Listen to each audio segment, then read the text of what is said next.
തെയ്യാത്തെ തെയ്യാത്തെ തെയ്യാത്തെ തെയ്യാത്തെ ഇന്ന് കളിക്ക് തെയ്യാത്തെ തെയ്യാത്തെ തെയ്യാത്തെ. എത്ര ആളെ പഠിപ്പിക്കുന്ന? ഒരാട്ടം 100 വട്ടം പറയണ്ടേ? ഒന്നും കൂടെ ടീച്ചറെ ടീച്ചറെ തെയ്യാത്തെ. എന്തോ നിനക്ക് വേണ്ടേ? എന്നെ ഡാൻസ് പഠിപ്പിക്കണേ. നിന്നെ ഞാൻ ഡാൻസ് പഠിപ്പിക്കാൻ. വേറെ എവിടെയെങ്കിലും മോഹിനിയാട്ടം പഠിക്കാനുണ്ടെങ്കിൽ പോയി പഠിക്കും. അതിൽ ഇവിടെ ഞാൻ പഠിപ്പിക്കാൻ പോകുന്നില്ല.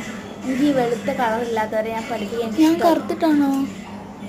ഉണ്ടെന്ന് നിനക്ക് കോഴിക്കൂടാ. ഇത്ര മുടിയുള്ളൂ പ്ലീസ്. ഒരു പ്ലീസും ഇല്ല. എനിക്ക് സൗന്ദര്യം ഇല്ലാത്തവരെ പഠിപ്പിക്കാൻ ഇഷ്ടമല്ല. കഷ്ടമുണ്ട്. ഇതിനെ മോഹിനിയാട്ടം എന്ന് പറയുന്നതിനെ എനിക്ക് നിങ്ങളൊക്കെ വന്നാ ഞാൻ പോയ സമയം നമുക്ക് എടുത്താതെ തെയ്യാത്തെ